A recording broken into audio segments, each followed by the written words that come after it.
The village of St. Mary Mead awoke to an unusually crisp morning, the air scented faintly with dew-soaked grass and the lingering fragrance of lilacs lining the main street. The bakery at the corner, run by Henry Prowse, was already bustling with activity, its windows steamed with the warmth of fresh bread and pastries. Villagers drifted in, drawn by the aroma and the familiar comfort of routine, exchanging pleasantries and snippets of gossip. Miss Marple, as always, walked slowly along the cobbled street, her hands folded neatly over her straw hat, observing each interaction with quiet attention. She paused outside the bakery, noting the way Mr. Prowse's assistant, young Lily, moved behind the counter, her steps precise yet slightly hesitant, her fingers dusted with flour. There was something in her careful movements that suggested both diligence and a deeper worry, though she smiled politely at passing customers. Miss Marple's sharp eyes caught the faint line of tension around the girl's mouth, a detail most would have overlooked, and she tucked it away in the quiet recesses of her mind for later consideration. Inside the bakery, the familiar chatter was punctuated by the rhythmic clatter of trays and the occasional laugh from Mrs. Bantry, who had arrived early to collect her weekly order of scones for the upcoming garden fete. "Henry, I do hope you've kept some of the sponges for me," she said, adjusting her gloves and glancing at Lily with a curious tilt of her head. The young girl nodded briskly, offering a polite smile that didn't quite reach her eyes. Mr. Prowse waved his flour-dusted hand dismissively. "Plenty for everyone, Mrs. Bantry, and I hear Miss Marple herself will be tasting the first slice, so we can't afford to disappoint her." Miss Marple smiled faintly at the compliment, though her attention remained subtly on Lily, noting the slight tremor in her hands as she set down a tray of tarts. There was a faint pallor to her cheeks, unusual for someone her age, and Miss Marple wondered briefly whether fatigue or something more troubling was at play. By mid-morning, the village green had begun to fill with preparations for the fete. Colorful bunting fluttered in the light breeze, tables were set with white cloths, and the scent of freshly cut flowers mingled with the earthy aroma of the grass. Children ran between stalls, squealing in delight, while mothers watched from a careful distance, murmuring encouragement. The bakers had arrived with trays of goods, Mr. Prowse carrying a carefully iced cake while Lily followed with smaller pastries, her steps more measured now as though she feared disturbing something delicate. Miss Marple strolled among the tables, offering small words of greeting here and there, listening quietly as villagers exchanged stories and theories about minor mishaps and local gossip. Her attention, however, remained keenly tuned to the interactions surrounding Lily, observing the subtle tension between the girl and the young blacksmith's apprentice, Tom Bartlett, who hovered nearby, offering to help with arrangements but never quite meeting her gaze. The fete proceeded in cheerful fashion until just past 3 o'clock, when a sudden commotion arose near the refreshment table. Lily Prowse had collapsed, the tray of scones she carried scattering across the cobbles with a startling clatter. A hush fell over the assembled crowd, broken only by gasps and calls for assistance. Miss Marple was at her side almost immediately, kneeling beside the girl with calm efficiency. "Fetch Dr. Haydock at once," she instructed, her voice steady amid the panic. Lily's eyes fluttered open briefly, her lips parting as if to speak, and she whispered faintly, "It wasn't," before her body went entirely limp. The doctor arrived moments later, his expression grave, and attempted to revive her, though it quickly became clear that the young girl was beyond aid. The villagers, stunned and fearful, began to murmur among themselves, speculating wildly about the cause of her sudden death. Mrs. Bantry covered her mouth in horror, while the baker's face went pale, his hands gripping the edge of a nearby table. Miss Marple remained still, her gaze sweeping across the fallen tray and the small white parcel that had been dislodged in the collapse. A fine dust clung to its edges, glittering faintly in the sunlight, a detail unnoticed by the others, but immediately catching her eye. She crouched slightly, examining it with gentle curiosity. There was no need to touch it. The powdery residue alone suggested a presence of something unusual. something not belonging to the ordinary flour and sugar of the bakery. The implication was subtle, yet unmistakable to her practiced observation. As the villagers debated whether it was a mere accident, Miss Marple tucked the thought away, noting the precise positioning of the tray, the parcel, and the girl's posture. There was a pattern here, a human element that spoke louder than the mere scattering of baked goods. By evening, St. Mary Mead was quiet, though its residents were restless with speculation. The bakery was closed, its door locked against the curious, and Mr. Prowse remained secluded, speaking to no one, his features drawn and pale. Inspector Slack arrived just before dusk, his expression a mixture of irritation and concern. He began a preliminary examination of the scene, questioning the few witnesses who had remained and taking careful note of the scattered items on the ground. "If you ask me," he muttered to Dr. Haydock, "someone's tampered with something. I don't yet know what, but I'll find out." Miss Marple, observing quietly, said nothing, though her mind worked quickly, connecting subtle clues. The tremor in Lily's hand, the dusting of unusual powder, the neatness of the tray even in collapse. The layers of ordinary village life had been pierced by something extraordinary, and she felt certain that the answer would not lie in force or accusation, but in the careful reading of human behavior. As darkness fell, Miss Marple walked slowly away from the fete, her senses alert. She noted the nervous glance of a shopkeeper locking his windows, the whispered conversations that tapered off when she passed, and the faint scent of baking lingering in the air. Somewhere in those ordinary patterns lay the secret that would explain the tragedy, and Miss Marple, patient and observant as always, knew she would uncover it, not through haste, but through careful attention to the ordinary details that everyone else had ignored. There was a small smile on her lips as she realized that the human nature she had studied for decades would yet reveal the hidden truth, if only she waited and watched with her characteristic quiet resolve. The morning after the tragic collapse at the fete brought a somber stillness over St. Mary Mead. The sun rose gently, casting pale light across the cobbled streets, but it could not dispel the tension that clung to the village like a shadow. Shops opened later than usual, and villagers moved quietly, their conversations low and cautious, as if fearing that speaking too loudly might summon further misfortune. Miss Marple, as always, was on her habitual stroll, her eyes alert to the smallest irregularity in posture, expression, or tone. She paused at the corner where the bakery stood, the windows now shuttered, noting the faint trace of flour dust lingering on the doorstep. It was an almost imperceptible pattern, but to her it suggested a hurried departure or a disruption more intentional than accidental. Her gaze flicked to the upper windows, where Lily Prowse had often leaned to watch the street. They were dark and still. The girl's absence weighed upon her mind, mingling with a vague unease that had settled in her chest since the day before.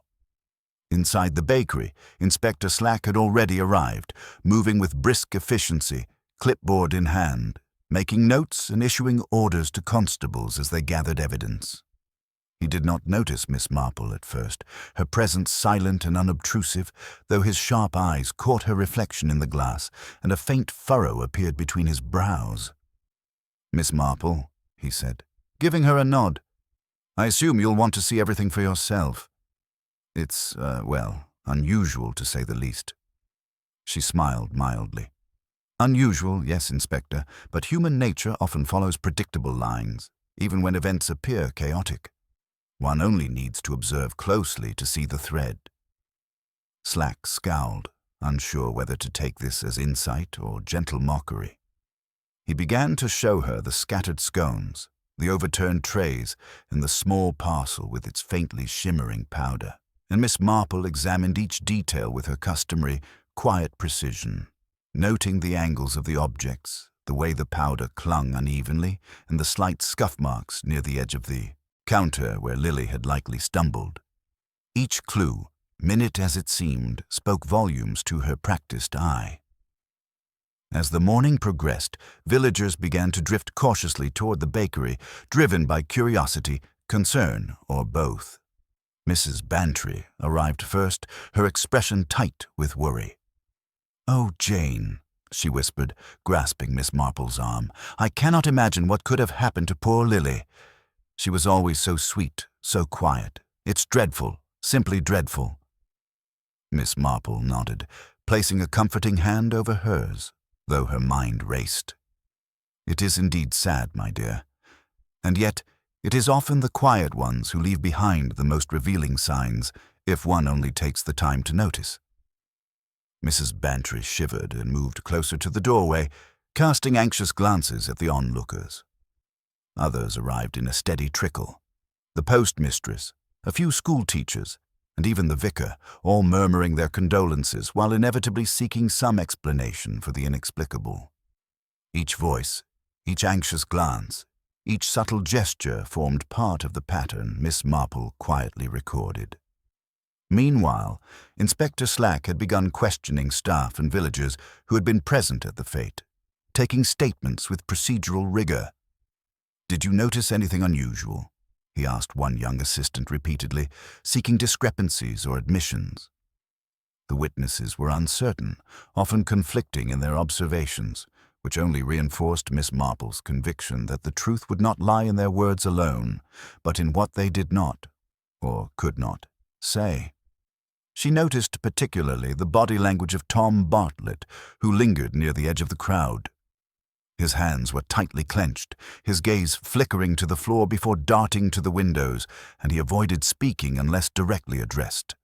There was a tension in his posture, subtle yet unmistakable, and Miss Marple filed it away as a thread to be pulled.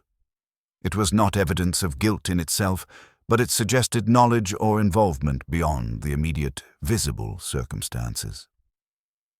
By mid-afternoon, the dusting of flour on the floor had been photographed and measured, and Slack conferred with Dr. Haydock about the composition of the powder found in the parcel. "It's not simply baking flour," the doctor explained, his brow furrowed. "There's a concentration of arsenic here, not much, but enough to be fatal to someone of Lily's size and age." Slack's face darkened, and he muttered, "That confirms it, then. Someone poisoned her deliberately. This is no accident." Miss Marple's eyes remained calm, her mind working through possibilities. Accidental ingestion was improbable given the controlled environment of the bakery, yet premeditation was even more delicate than it appeared. The arsenic had to be handled with care, introduced subtly, and the moment of consumption timed to coincide with the gathering. Her gaze drifted to the doorway, then to the street outside, noting the subtle interactions of passers-by, the gestures and hesitations that would never appear in formal statements but spoke volumes in human terms. As shadows lengthened over the village green, the investigation pressed forward, and Slack decided to interview Mr. Prowse himself. The baker appeared shaken, his hands trembling slightly despite the outward effort at composure. I don't understand," he stammered, wringing them together. "Lily? She was always careful. Never touched anything she shouldn't. She was my heart, my own girl. How could this happen?" Miss Marple stepped quietly to his side, observing him closely. There was grief, yes, but also an almost imperceptible flicker of guilt in his eyes, as though he carried a secret unspoken.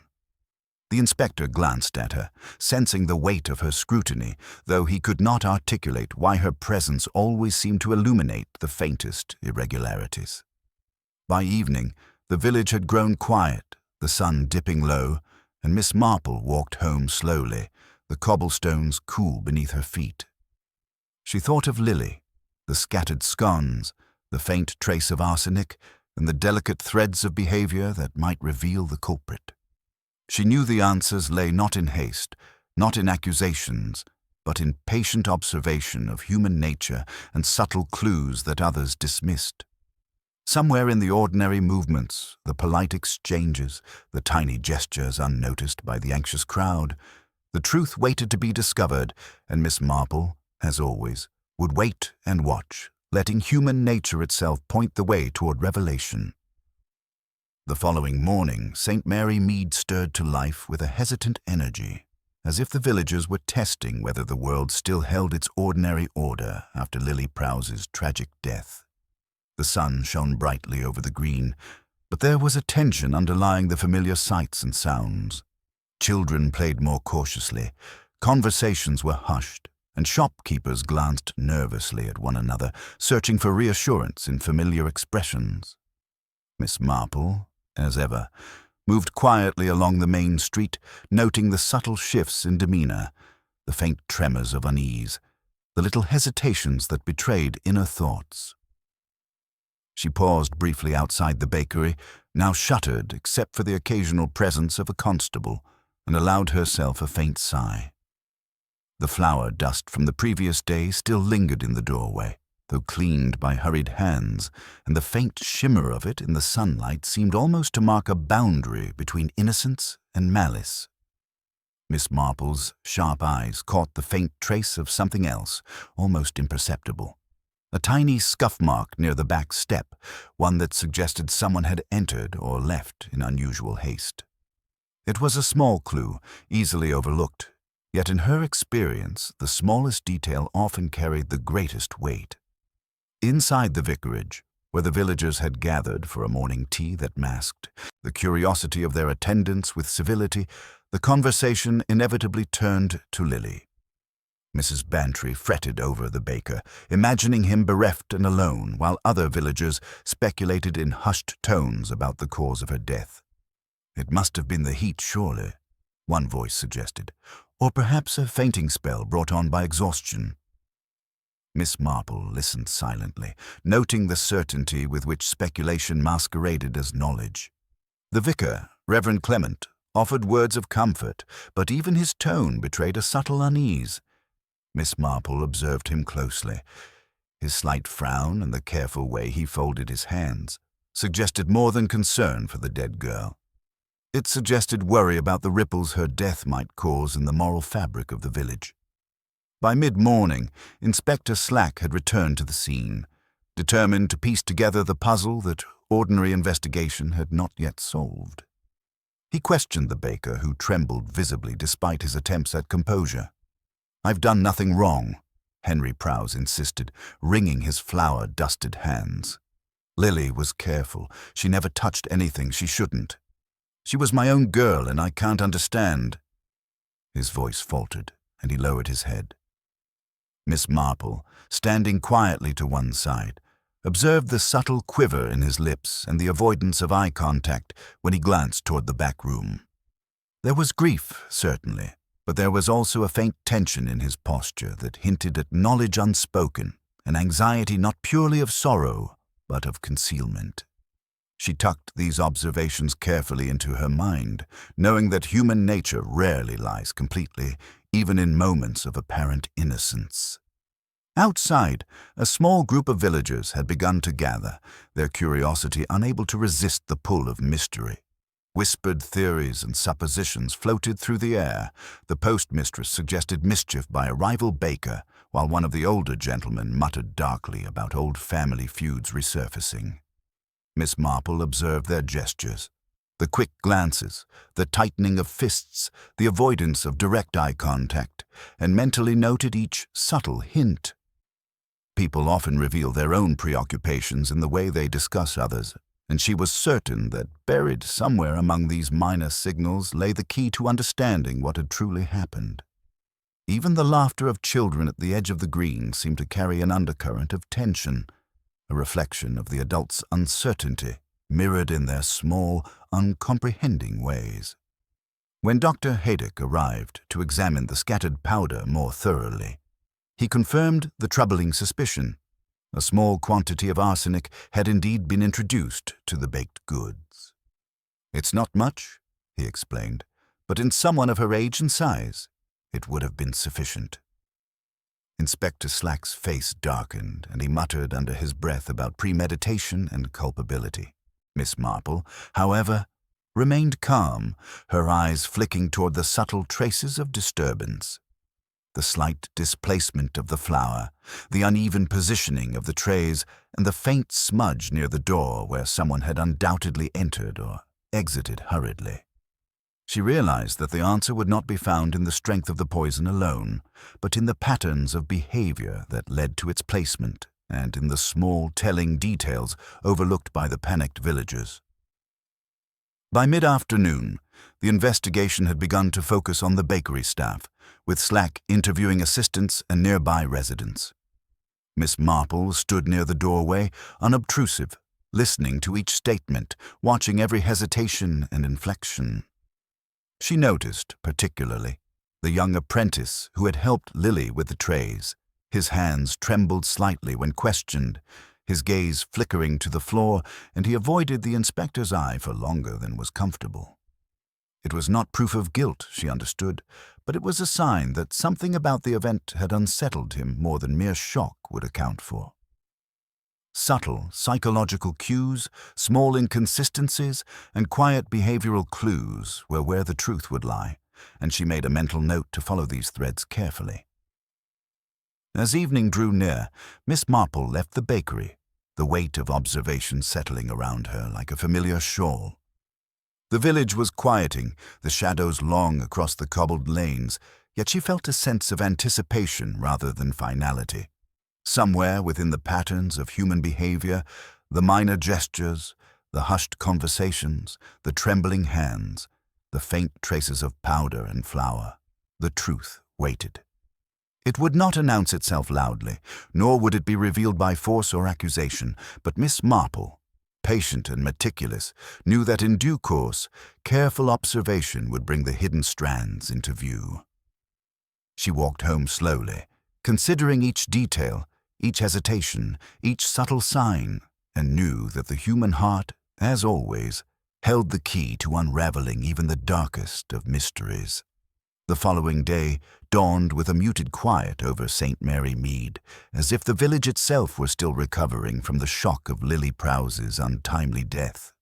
The air was crisp and fragrant, carrying the scent of freshly cut grass and garden blooms, but it was overlaid with a weighty tension that had settled among the residents.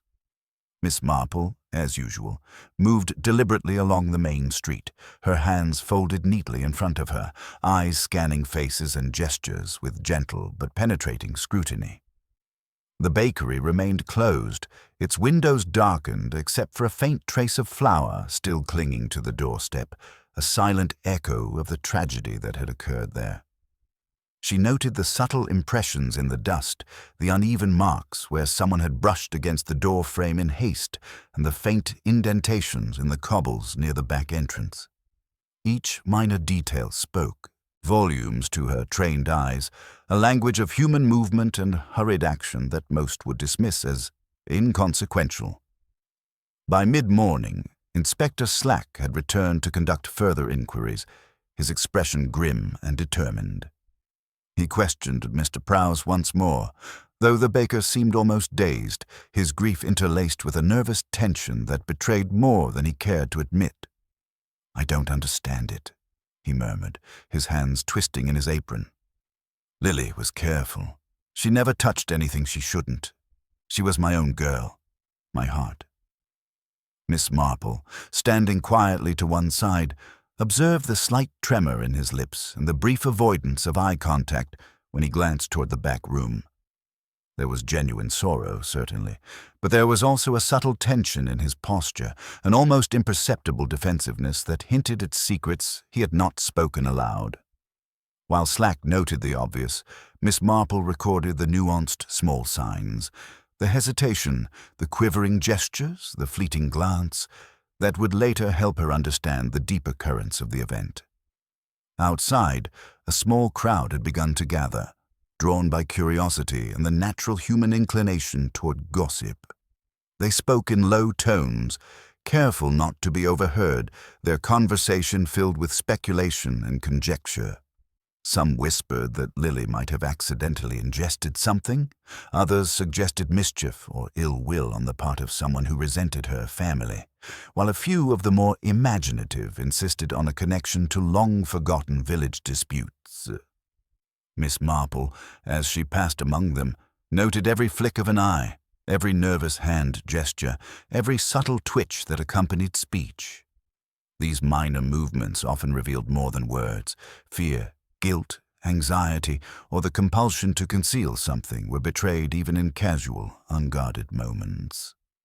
She smiled faintly, as she knew that the ordinary motions of human life held the greatest keys to understanding the extraordinary events that had unfolded.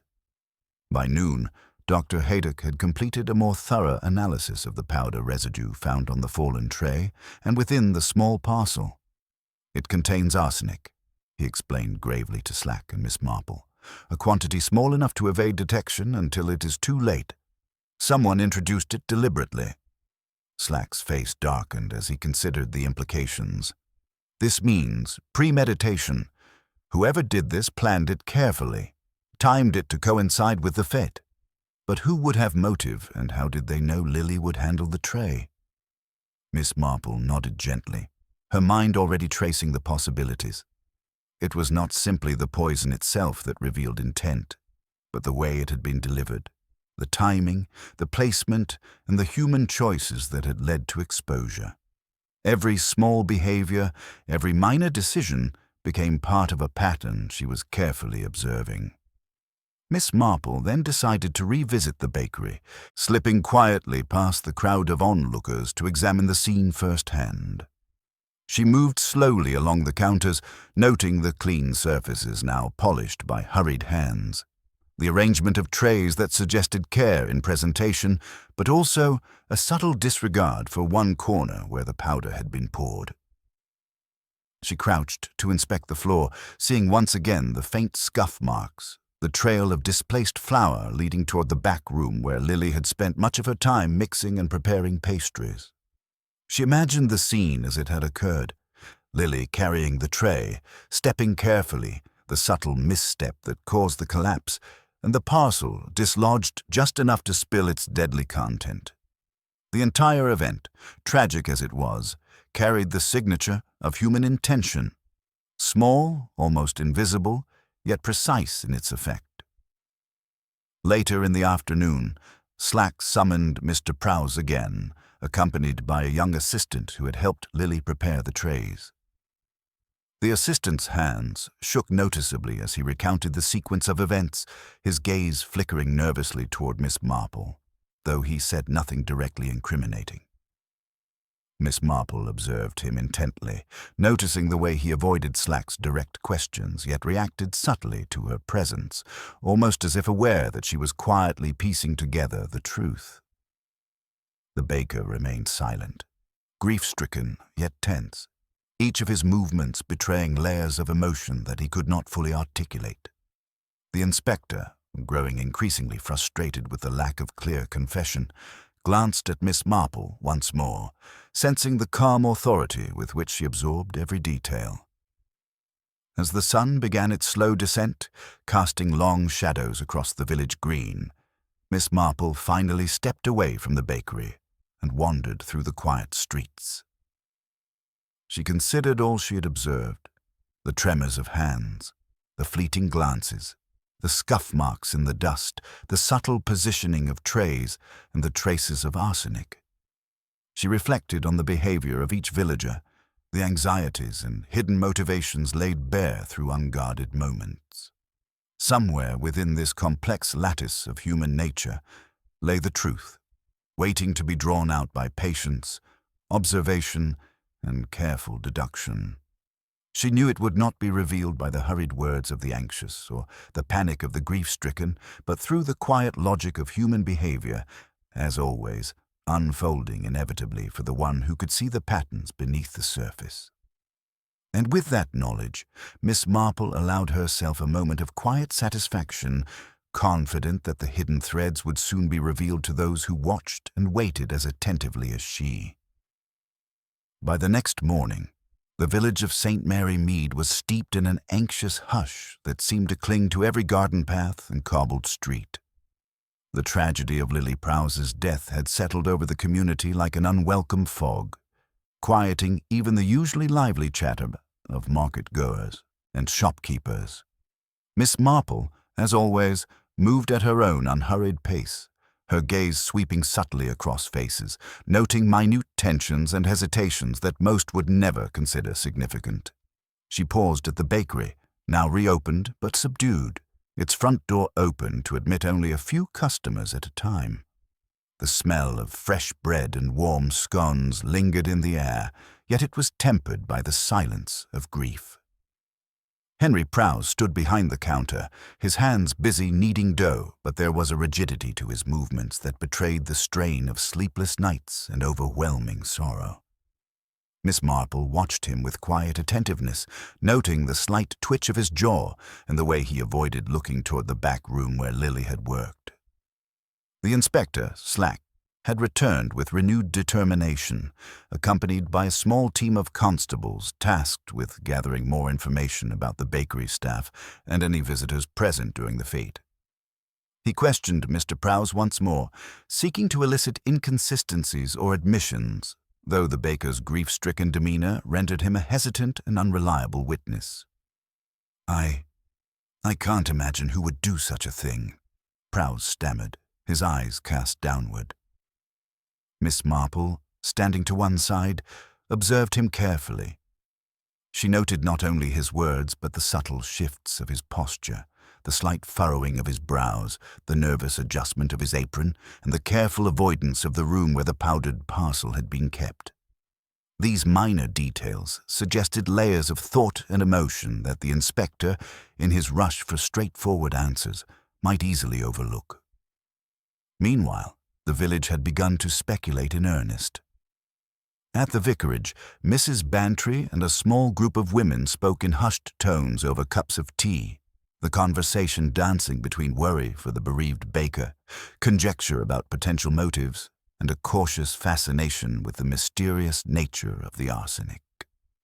One older gentleman, leaning on his cane, muttered darkly about old grievances resurfacing, hinting at long-forgotten disputes over property and business.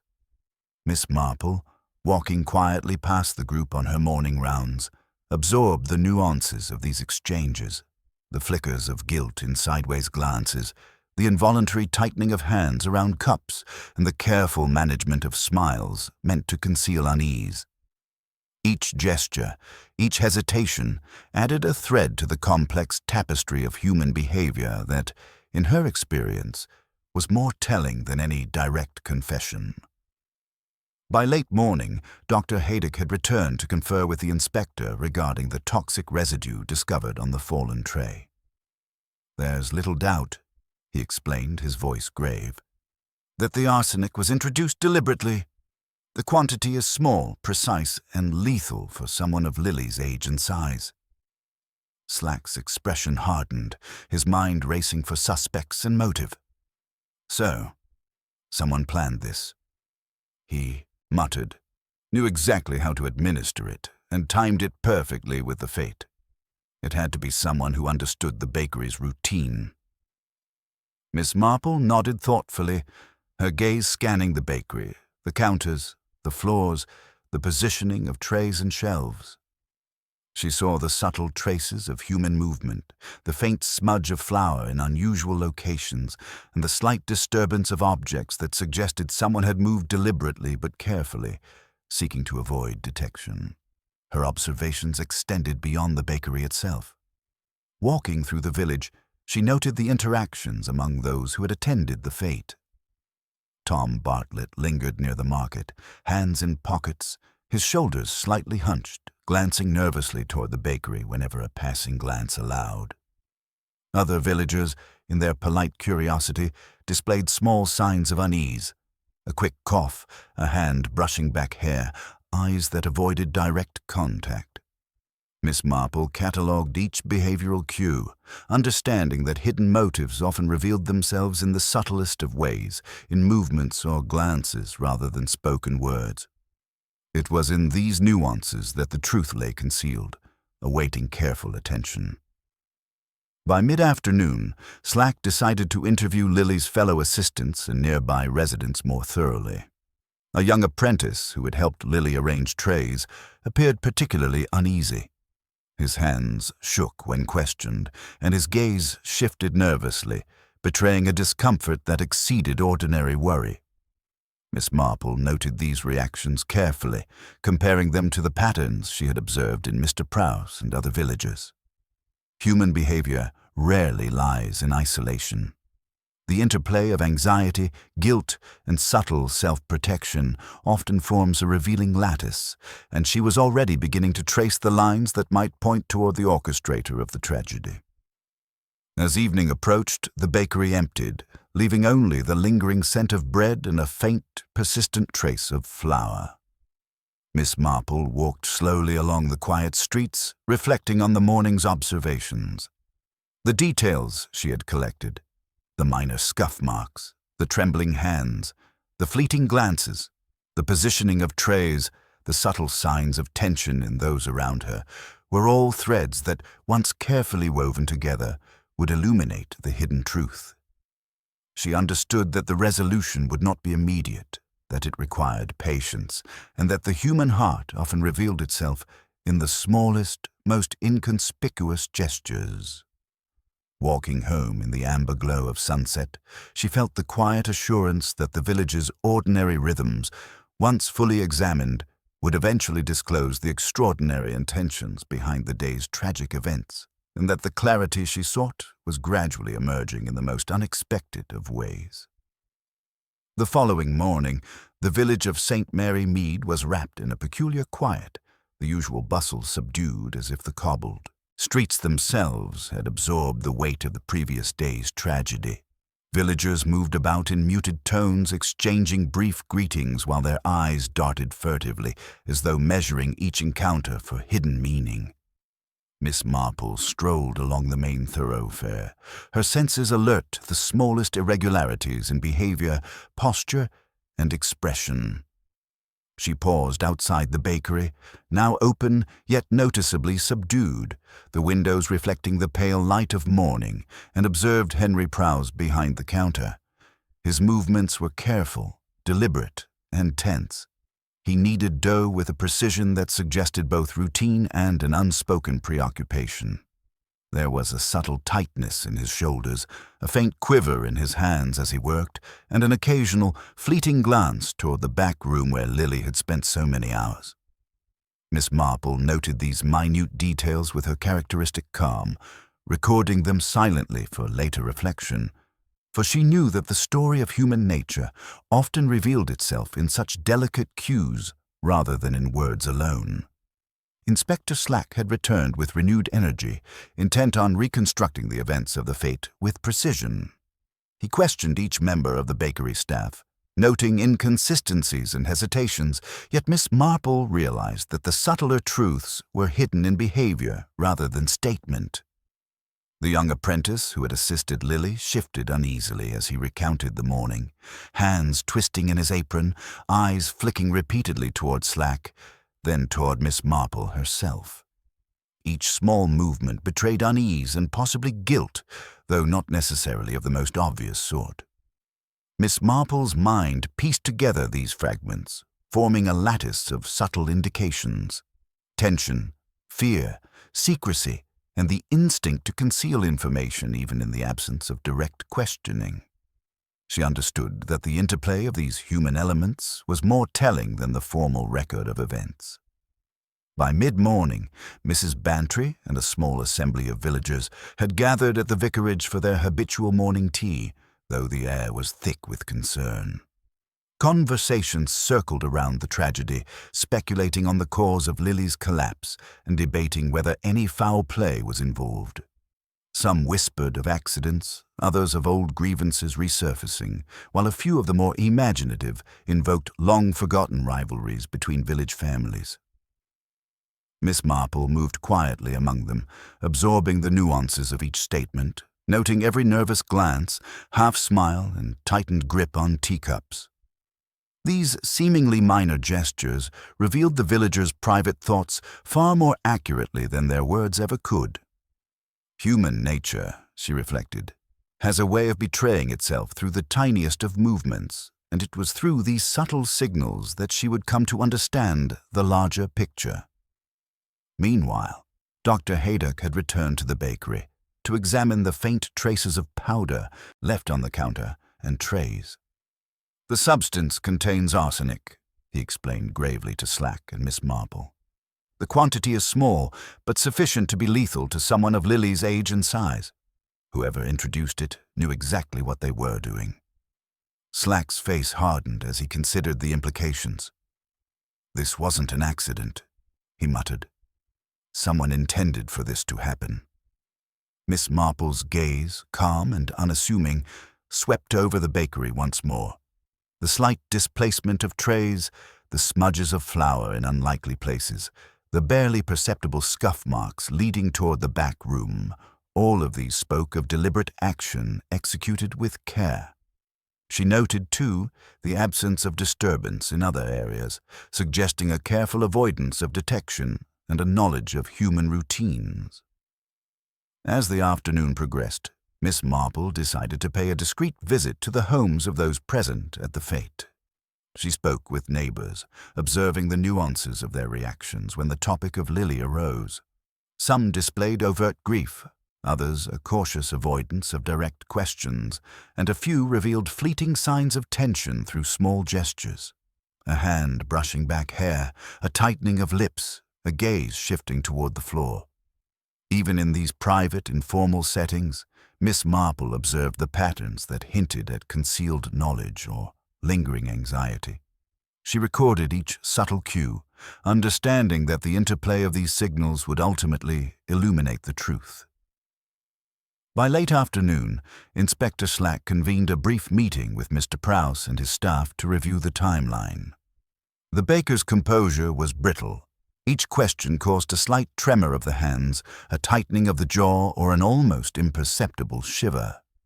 The apprentice's discomfort became more pronounced as he avoided eye contact, fidgeted with his sleeve, and stammered in his replies. Miss Marple, observing silently from the edge of the room, noted the interplay of fear and secrecy in their behaviors. There was grief, certainly, but there were also hidden tensions, small telltale signs of knowledge kept in reserve. These, she knew, would guide her to understanding the full chain of events. As evening descended over the village, the streets quieted and shadows lengthened across the cobbles. Miss Marple walked home slowly, her mind weaving together the threads of observation, from trembling hands to fleeting glances, from faint scuff marks to the precise positioning of trays and parcels. The subtle interplay of human behavior, more than any overt action or formal testimony, was beginning to reveal the contours of the truth. She knew patience was essential, that the answers would emerge not from haste, but from the careful, quiet interpretation of the ordinary details overlooked by others. And so, walking beneath the fading amber light, she felt a deep sense of resolve. The hidden patterns of human nature would guide her to the discovery that would unravel the mystery of Lily Prowse's tragic end, one careful observation at a time. The morning that followed brought a chill over St. Mary Mead, a subtle crispness in the air that seemed to mirror the tension lingering among the villagers. Shops opened cautiously, with shopkeepers exchanging brief, wary greetings, their eyes betraying anxiety they dared not voice. Miss Marple set out on her usual walk, the familiar rhythm of her steps along the cobblestones bringing a sense of calm to her, even as her mind sifted through the observations of the previous days. She paused at the bakery, noting the subtle changes. The door slightly ajar to admit sunlight, the counter polished to a gleaming finish, and the faint traces of flour still clinging in corners, now more noticeable in the morning light. Henry Prowse worked silently behind the counter, kneading dough with methodical care, yet Miss Marple observed the almost imperceptible rigidity in his shoulders, the slight twitch in his jaw, and the occasional glance toward the back room. Each motion told its own story, revealing unease and an inner preoccupation that words alone could not convey. Inspector Slack arrived mid-morning, brisk and determined, accompanied by his usual entourage of constables. He resumed his line of questioning, this time focusing on those who had assisted Lily during the fete, as well as villagers who had lingered nearby. The young apprentice who had helped arrange the trays shifted uncomfortably under Slack's scrutiny, his hands twisting nervously, eyes darting between the inspector and Miss Marple, the tension in his posture betraying more than a casual concern for Lily's fate. Miss Marple quietly noted each minute gesture, the subtle avoidance of eye contact, the faint tremor in his voice, the hesitations between words. These, she knew, often spoke more accurately than formal statements, revealing layers of thought and emotion that others sought to conceal. Meanwhile, the village's curiosity began to manifest in hushed, shadowed conversations. Mrs. Bantry, perched delicately in the vicarage parlor, murmured her anxieties to a small gathering of women. Their conversation orbited the tragedy, speculating on causes ranging from simple accident to deliberate malice, while occasionally dipping into old grievances or imagined rivalries. Miss Marple, passing discreetly on her walk, observed the gestures accompanying their words, the half-lifted hand to brush back a stray lock of hair, the tightening of fingers around teacups, the subtle squirming of posture, and recorded them mentally. Even these minor, almost involuntary actions carried weight. The interplay of fear, curiosity, and guilt often revealed as much as confession itself. Dr. Haydock returned to the bakery later in the morning to provide further insight into the toxic substance, confirming its identity as arsenic, and noting that the quantity, though small, was sufficient to cause fatal consequences to someone of Lily's size and age. Slack muttered darkly about premeditation and deliberate timing, yet Miss Marple's attention remained on the finer details. The displacement of trays, the smudge patterns in the flour, the subtle impressions in the wooden floorboards near the back room. The arrangement of each object, the slight irregularities in the workflow, spoke to her of deliberate action performed with careful knowledge of human routines. Someone had orchestrated the events with precision, anticipating movements and reactions, and Miss Marple considered which among the villagers had both motive and the necessary familiarity with the bakery's rhythm. In the early afternoon, she visited several homes of those who had attended the fete, speaking casually and unobtrusively while observing their responses. One villager's hands trembled as she offered sympathy, another's gaze lingered too long on a nearby object, and a third avoided direct conversation altogether, answering questions in clipped tones. Each reaction, subtle though it was, contributed to her growing mental map of the village's hidden emotional currents. People often attempted to hide discomfort or guilt, but there were small telling ways that their true feelings betrayed themselves. An instinctive foot shuffle, a fleeting glance, or a hand pressed briefly to the mouth. By mid-afternoon, Slack convened a brief session at the bakery, gathering the staff once more to review timelines and reconstruct actions. Henry Prouse's hands trembled as he moved trays, the faint quiver in his voice betraying continued unease, and the young apprentice exhibited a pronounced discomfort, shifting weight, avoiding eye contact, and speaking in faltering tones. Miss Marple stood to one side, her attention focused on the subtle interplay of tension and hesitation, noting patterns that spoke to knowledge withheld, fears unspoken, and motives concealed. She understood that these human details, more than any material evidence, were the threads that would eventually reveal the truth behind Lily's demise. As evening descended, the village streets quieted, bathed in a soft amber light that softened the cobbled surfaces. Miss Marple walked home slowly, reflecting on all she had observed, the minor tremors, the fleeting glances, the scuff marks, the faint flour traces, the subtle arrangements of trays and the inconsistencies in behavior across the villagers. The puzzle, she realized, was beginning to reveal itself, not in dramatic gestures or overt confession, but in the quiet, almost invisible currents of human conduct. The answer lay in these small, interwoven signals, and with patience and care, the truth would gradually unfold. Her mind traced the possible patterns of motive and opportunity, aligning them with the subtle psychological cues she had recorded, confident that the careful observation of human nature would soon illuminate the hidden hand behind the tragedy. In that fading light, Miss Marple felt the steady assurance that, though the threads were delicate, the tapestry of revelation was beginning to form, each small piece guiding her closer to the moment of inevitable clarity.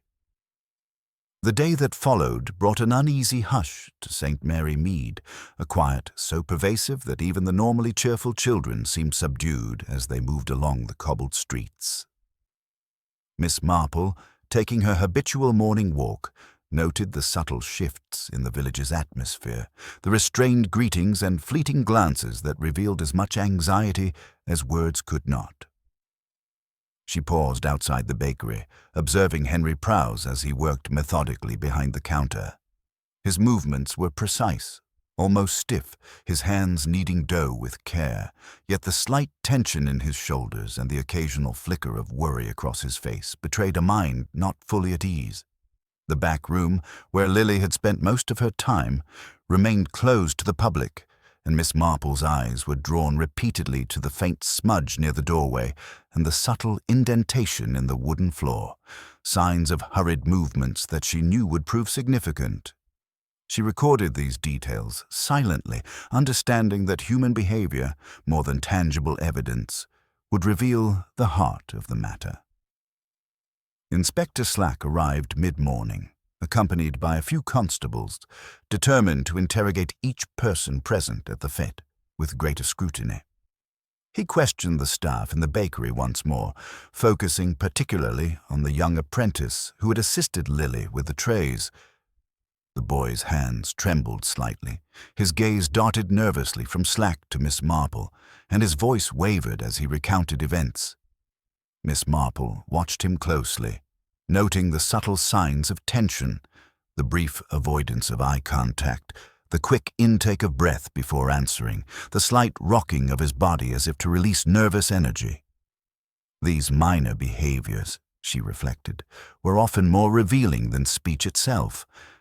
They hinted at unease, withheld knowledge, or perhaps an instinctive awareness of circumstances beyond simple accident. Throughout the morning, whispers and speculation wove quietly through the village. At the vicarage, Mrs. Bantry spoke softly with a few neighbors, their voices tempered with concern, yet peppered with conjecture. Some speculated on misfortune or accident, while others hinted at resentments or long-forgotten grievances among families. Miss Marple moved discreetly along the street, absorbing the nuances of their interactions. The slight flush on a cheek, the fingers nervously twisting a handkerchief, the fleeting glance toward a neighbor as if checking for reactions. Each subtle action was a clue, a fragment of the complex human mosaic she was beginning to assemble. Behavior, she knew, rarely lied. It might conceal truth momentarily, but it invariably betrayed itself in small, almost imperceptible ways. Dr. Haydock returned to the bakery with a more detailed report, confirming that the powder on the trays contained arsenic, lethal in the quantity present for someone of Lily's size. Slack's expression darkened as he muttered about deliberate timing and premeditation, yet Miss Marple remained calm. Her focus was on the subtle disturbances of routine, the slightly misaligned trays, the minor scuffs along the floorboards, the traces of flour that suggested careful manipulation and the quiet movement of hands. She realized that someone with precise knowledge of the bakery's operation had acted deliberately, knowing exactly where and when to place the poisonous substance, and that unraveling these choices required attention to human habits and psychology rather than mere physical evidence. By early afternoon, Miss Marple had visited several villagers' homes, speaking casually while observing reactions. A neighbor's fingers trembled as she offered condolences. Another's gaze lingered on an inconspicuous object, and a third avoided conversation entirely, answering in clipped, evasive tones. Each revealed small but significant behavioral cues: nervous energy, avoidance, or fleeting attention toward trivial objects that, when pieced together, suggested anxiety or withheld knowledge. Miss Marple mentally catalogued these observations, understanding that the subtle interplay of these signals would illuminate the chain of events leading to the tragedy. Later in the afternoon, Slack convened a brief review with Mr. Prowse and his assistants. The baker's hands trembled as he moved trays, a visible quiver betraying ongoing distress, while the apprentice's discomfort became more pronounced. He shifted from foot to foot, avoided eye contact, and spoke in faltering, hesitant tones. Miss Marple observed quietly, her attention drawn to the patterns of tension, fear, and hesitation. There was sorrow, undoubtedly, yet there were also signs of hidden knowledge, small indicators that each person's mind contained details not yet shared. It was in these subtle, almost imperceptible signs that she would uncover the truth, for human nature revealed itself in the smallest movements. As dusk settled over St. Mary Mead, the streets became quiet, the shadows lengthening across the cobblestones. Miss Marple walked slowly home, reflecting on the day's observations, the tremors, the fleeting glances, the scuff marks, the faint flour smudges, and the delicate arrangement of trays and parcels. The human behaviors she had witnessed formed a lattice of subtle clues, revealing tension, guilt, and hesitation in patterns that, once traced carefully, promised to illuminate the orchestrator of Lily's demise. Patience and attention, she knew, would be the keys. Each minor gesture, each fleeting expression, was a piece of the puzzle. And as the amber light softened the village streets, Miss Marple felt quietly certain that the hidden truth was beginning to reveal itself, thread by thread in the delicate interplay of human nature she had observed so meticulously, guiding her inexorably toward the moment when all would be brought to light. The following morning, St. Mary Mead stirred with a sense of tentative normalcy, though an undercurrent of unease lingered among the villagers. The cobbled streets echoed with the quiet footsteps of those attending to daily errands. Yet conversations were subdued, careful, almost measured, as if each person was wary of revealing too much. Miss Marple set out on her customary walk, moving with her habitual unhurried grace, yet her eyes missed nothing. She paused outside the bakery, observing Henry Prowse behind the counter. He moved with precision, kneading dough and arranging pastries, yet there was a stiffness to his shoulders and a fleeting tension in his hands that betrayed an inner disturbance. His gaze, though ostensibly focused on his work, occasionally flicked toward the back room where Lily had spent most of her hours, betraying a mixture of grief and unease. Miss Marple took note of these subtleties, recording each minor gesture with her characteristic patience, knowing that human behavior often spoke far more eloquently than words ever could. Inspector Slack arrived mid-morning, brisk and determined, resuming his interrogations with the staff and a few villagers who had been present at the fete. His questions were direct, aimed at uncovering inconsistencies or hidden motives, yet it was the nuanced reactions rather than the answers themselves that caught Miss Marple's attention. The young apprentice who had assisted Lily fidgeted under questioning, his hands twisting nervously, voice occasionally faltering, eyes darting between the inspector and Miss Marple as if aware that she was quietly piecing together the scene. She noted the tremor in his voice, the subtle rocking of his body, the brief pauses before answering, all signs of concealed knowledge or emotional strain. Each minute reaction contributed to the growing mosaic of human behavior she was analyzing, revealing layers of anxiety, fear, and restraint. The village itself was alive with whispers, each conversation subtly weaving a tapestry of conjecture and suspicion. At the vicarage, Mrs. Bantry and a small group of women discussed Lily's death in hushed tones, speculating on accidents, old grievances, and imagined motives. Miss Marple passed nearby, listening unobtrusively while noting the nuances of their gestures. a hand brushing back stray hair, fingers nervously tightening around a cup, eyes flicking toward others for reassurance or hidden approval. These small movements, though seemingly trivial, spoke volumes to her. Human nature, she reflected, rarely lies in its overt words. The truth is often betrayed in the subtlest actions, in fleeting gestures that reveal anxiety, guilt, or conscious concealment. Dr. Haydock returned later with further details regarding the arsenic found on the trays, confirming the precision and deliberate nature of its application. Slack, as always eager to attribute blame quickly, muttered about premeditation and the likelihood of a person familiar with the bakery's routine. Miss Marple, however, focused on the nuances, the slight misalignment of trays, the smudges of flour indicating deliberate movement, and the faint impressions along the backroom floorboards suggesting careful navigation by someone aware of the workspace. These details, she understood, revealed intentional action executed with a deep familiarity of human habits and the bakery's daily rhythm, evidence that would guide her toward the true orchestrator. In the early afternoon, Miss Marple visited several villagers' homes, speaking casually while observing responses. One neighbor's hands trembled faintly as they offered condolences, another's gaze lingered on an unremarkable object, and a third avoided direct conversation entirely, responding in clipped, evasive tones. Each revealed subtle behavioral cues, a fleeting glance, an instinctive shift in posture, or an almost imperceptible hesitation. By carefully cataloguing these, Miss Marple began to see patterns emerging, an interwoven lattice of unease, concealment, and emotional tension that hinted at knowledge hidden from immediate view. By mid-afternoon, Slack gathered Mr. Prowse and his staff once more to review the timeline of events.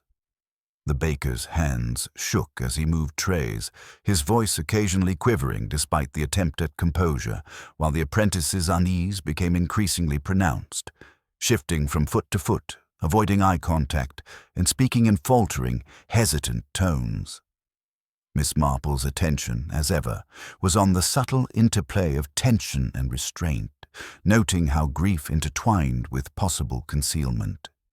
She understood that these minor, involuntary signals could reveal more about the true sequence of events than direct questioning ever could. As the sun began to dip low in the sky, casting long shadows across the village green, Miss Marple walked home slowly, her mind assembling the threads she had gathered over the past days.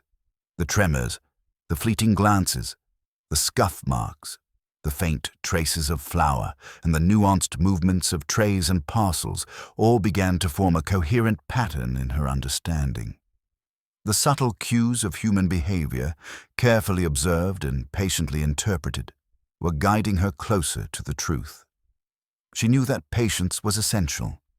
The final revelation would not come from hasty action or superficial evidence, but from the quiet, persistent interpretation of these intricate human signals. In the gentle amber light of evening, she felt a growing confidence that the carefully hidden intentions behind Lily's death were beginning to emerge, each small observation contributing to the inevitable unveiling of the person responsible for the tragedy, a truth long concealed in the delicate interplay of the villagers' actions and emotions. The morning air in St. Mary Mead carried a chill, yet a sense of anticipation seemed to ripple quietly among the villagers, though no one could quite explain why. Miss Marple, as always, walked with her measured, unhurried pace, her eyes attuned to every gesture, every nuance of expression that passed before her. She lingered briefly outside the bakery, noting Henry Prowse arranging the fresh loaves, the faint tension in his hands, the careful precision with which he worked, and the way his gaze occasionally drifted toward the back room.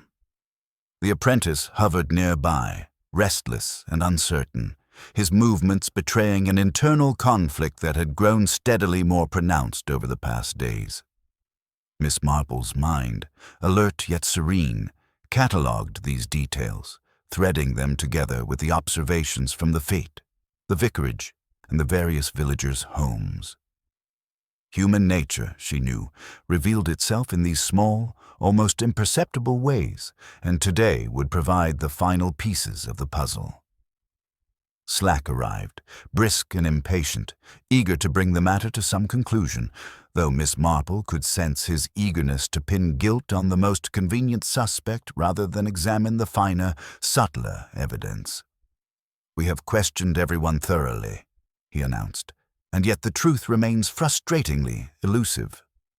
Miss Marple's eyes, soft yet penetrating, met his. "Sometimes," she said quietly, "the truth is not found in what people say, but in how they behave when they think no one is looking." Her words carried their usual gentle weight, hinting at the careful observations she had amassed, and Slack, though impatient, could not entirely dismiss them.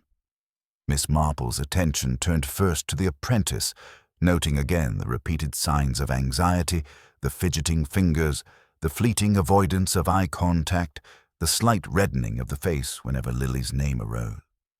She approached him in a manner that appeared casual, almost conversational. "I wonder," she said softly, "how one can be so skilled in arranging delicate pastries yet overlook a small detail that might mean everything."